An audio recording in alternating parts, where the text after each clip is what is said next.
What is going on, guys? Money Webby here, back again on Wednesday. We got 8 games here tonight. I got it broken down for you with my Money 6. 2 pitchers, 4 batters to get it done for you tonight. Hopefully a lot of strikeouts, a lot of home runs, a lot of good production. So before we get going, if you could drop a like in the video, that'd be greatly appreciated. Let's try to get over 70 likes in this one. If we can hit that, thank you so much. Really helps me out.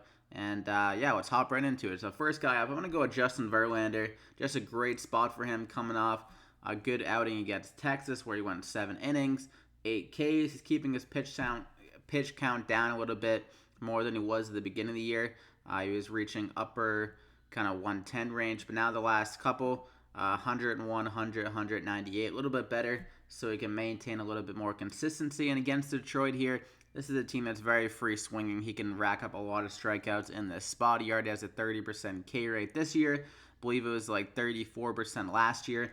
And Detroit, they're only implied 3.1 runs. They're throwing out a very bad pitcher against Verlander, so he should have a good shot of getting the run support if he can keep this game under wraps.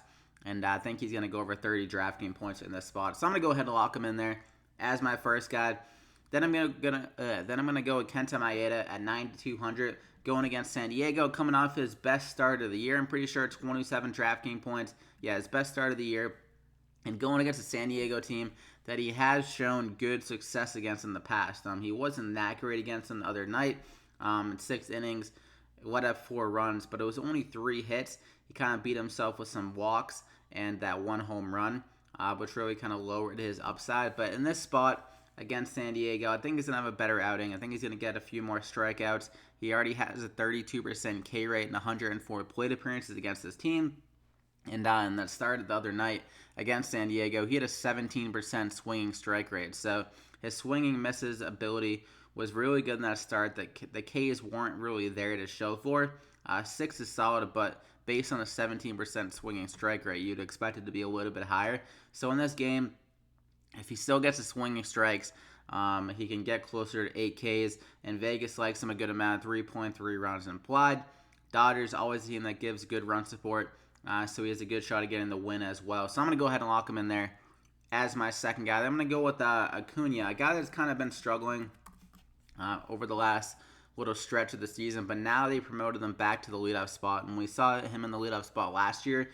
He was just producing a ton of home runs, a good amount of stolen bases. So far this year, that's really been his one downside, is that the stolen bases have gone down since they moved him to what he's in the 3 spot, I believe, or the 4 spot. And now that he's back to the leadoff spot, he can get some more stolen bases and a couple more bats, definitely, as in those games where they are able to score some runs and get back up to the leadoff guy a little bit quicker. He can get up to 5 at bats. And this is a matchup going against Michael Wacha, who has reverse splits. He's allowing 2 home runs per 9 to right-handed batters. And I think Acuna can go deep against them. He has that great power against lefties and right-handed pitchers. Doesn't really matter. And with Wacha struggling against righties so far this year, Acuna can go deep off him just in the first inning. That's really the best time to attack the pitchers as they're still kind of settling in the game. And Acuna can just take them deep right in the beginning, or even if he doesn't, if he gets on first base, he can steal against them as well. So it really has that good combo of upside. So I'm going to go ahead and lock him in there as my first guy. Then I'm going to go with Diaz. This guy has been absolutely smashing the ball recently for the Houston Astros. 3 of the last 4 games, he's hitting a home run. That even in the game where he didn't, he was able to get a double, 2 hits, 14 DraftKings points. And he's hitting for a lot of power against lefties specifically. He has a 391 ISO against them. And he's going against a very bad lefty here tonight. The Dodgers are trotting out Soto. He really was bad in his first start. And the Astros are implied 6.7 runs. Like you would expect that to be game and Coors Field with that kind of run line.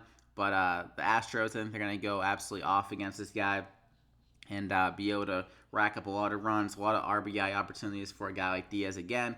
In that 6 hole, some great hitters ahead of him. And there's also going to be 10-mile-an-hour winds blowing to left field, which will help the righty power like Diaz even more. So at 4,100 here, his price is going up for a good reason, though. He's absolutely killing the ball. I think he'll be able to do that again here against a bad Detroit starting pitcher and a bad bullpen. So I'm going to go ahead and lock him in there as the second guy. Then we're going to go with KIKÉ Hernandez, 3,600. Seems underpriced going against a lefty here. maybe because he's kind of been struggling a little bit in his recent games. But this is a guy that still has the upside against lefties. He's a 229 ISO against them, and maybe just having some bad luck recently because he has a 57% hard contact rate versus lefties on the year. So more than half the time, he's absolutely smoking the ball.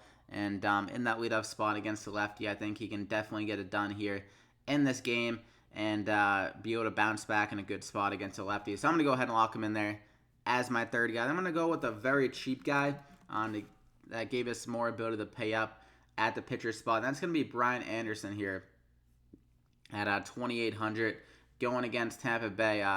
They're doing the short relief and the long relief type of stuff. And the guy that's doing the long relief is Jalen Beeks. He has had a pretty solid year this year.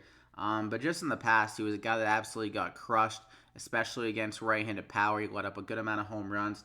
So maybe he kind of goes back to the norm of what he was doing the last year or so. And Brian Anderson, he hasn't been doing that great, only batting .230, 2 home runs. But this is a guy that's been underperforming. But his analytics say that he's due for a positive regression. If you look at his expected WOBA, it's way higher than his WOBA. And also his expected slugging is way higher than the slugging percentage. So he's due for a breakout or just some positive regression where he's able to hit for a little bit more production and a little bit more power. And against a bad or just a bad in the past kind of lefty and Jalen Beeks, I think Anderson in that 2 spot at 2,800, just a little bit too cheap and presents the great value upside for a guy at that price tag to make it worth your while and be able to pay up for those pitchers and pay up for other batters. So I'm going to go ahead and lock him in there as my final guy. So you got Justin Verlander, Kenta Maeda, probably 2 of the best upside pitchers on the slate alongside Patrick Corbin, but it's really tough to pay for Verlander and Patrick Corbin. And we got Diaz, guy that's been smoking hot. KIKÉ Hernandez, due for a breakout against the lefty. Anderson, like I said, his numbers show that he's due for a bounce back. And Acuna, same thing. So we got 3 guys that are due for a bounce back, and Diaz, a guy that's as hot as an oven stove right now, pretty much. So go ahead and drop a like in the video if you enjoyed it. 70 plus likes, like I said, would be amazing, so I can keep bringing these videos your way. And make sure to subscribe so you don't miss out on any more MLB DFS picks. You got some great content here. Even if you don't want to go with the plays and get some guys just in your brain and to consider, and also just kind of help your research approach yourself when just considering what lineups to attack, who to stack, because I pretty much also tell you what pitchers are really bad pretty much with my advice with the hitters I pick. Even if the guy I pick like KIKÉ Hernandez doesn't do well, or if Diaz doesn't do well, at least you know that this Detroit pitcher, well, it's pretty obvious tonight because they're implied 6.8 runs, but at least you know that the left-handed pitcher out there is very bad, and also their bullpen is very bad. So the Houston Astros, an obvious team to stack up. Obviously, it's going to be hard with Verlander and Kenta Maeda. But then you know kind of that Walk is a guy that does give up reverse splits. Maybe you want to attack another right-handed batter against them with Acuna, or even if you were struggling to find a guy that was cheaper, you can go with Brian Anderson. It's just you don't have to pick all these guys. You can just pick one or a few, or just lead you to someone else in that same direction. But good luck here tonight. Hope you win some money, and we'll see you back here again next time.